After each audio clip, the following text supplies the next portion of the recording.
Welcome to AITV News. Today, we're examining a U.S. policy that has led to visa restrictions and revocations for some Chinese students at American universities. Officially, this is a matter of national security, but we'll explore its potential ties to the global competition for critical resources, like rare earth minerals, and what this could mean for U.S.-China relations. Recent U.S. actions, highlighted by State Department announcements, involve the revocation of visas for some Chinese students and enhanced scrutiny of future applications from China and Hong Kong. This policy particularly targets students with alleged connections to the Chinese Communist Party or those studying in fields deemed critical. The State Department has framed these visa policies as a measure to put America first, not China. This approach signifies a shift from decades of U.S. policy that generally encouraged educational exchanges with China, a practice in place since 1978.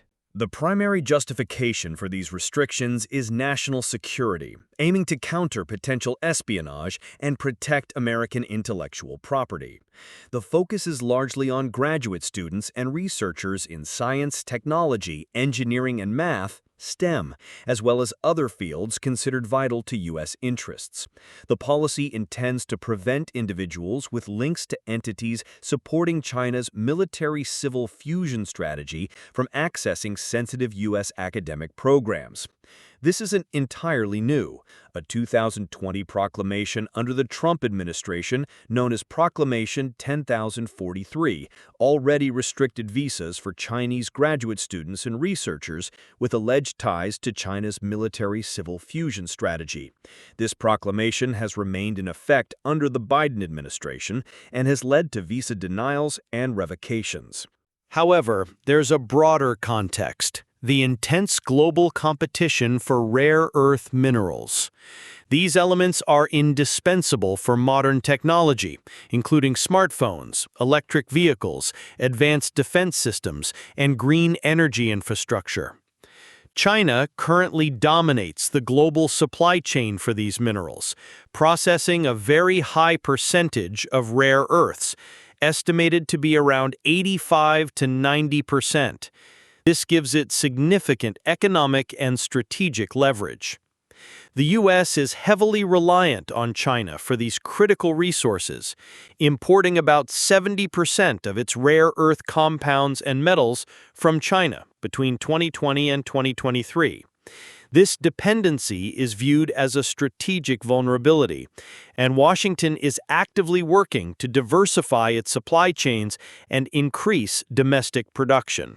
While the student visa restrictions aren't officially and solely linked to the rare minerals battle, the emphasis on critical fields can be interpreted as part of a wider strategy.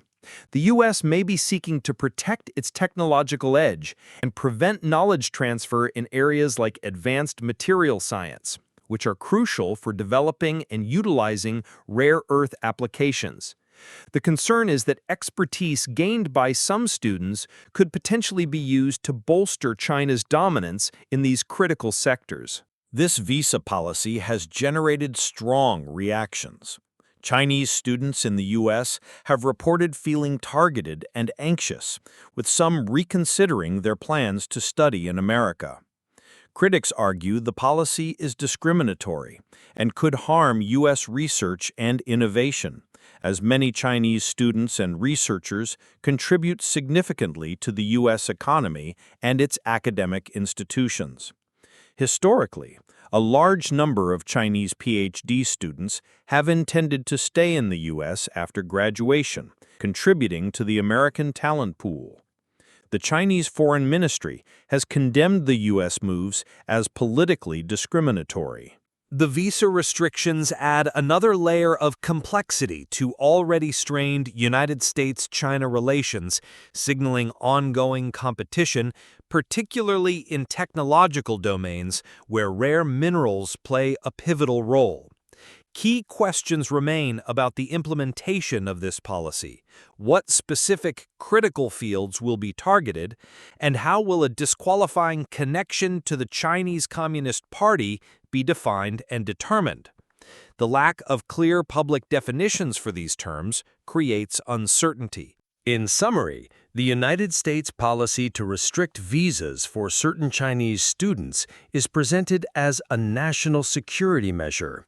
Yet, it's also intertwined with the broader strategic rivalry between the United States and China over critical technologies and essential resources like rare earth minerals. This situation sparks an important debate. Is this a necessary step to protect national interests, or a counterproductive policy that could undermine American research and global standing? The intricate relationship between the United States and China, especially concerning these vital sectors, continues to evolve.